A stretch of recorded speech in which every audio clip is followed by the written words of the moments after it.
నేను కొణిదెల పవన్ కళ్యాణ్ అనే నేను శాసనం ద్వారా నిర్మితమైన భారత రాజ్యాంగం పట్ల నిజమైన విశ్వాసం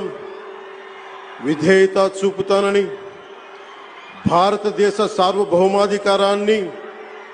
సమగ్రతని కాపాడుతానని, ఆంధ్రప్రదేశ్ రాష్ట్ర మంత్రిగా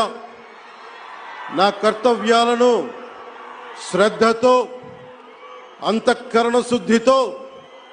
నిర్వహిస్తానని, భయం గాని పక్షపాతం గాని రాగద్వేషాలు గాని లేకుండా రాజ్యాంగ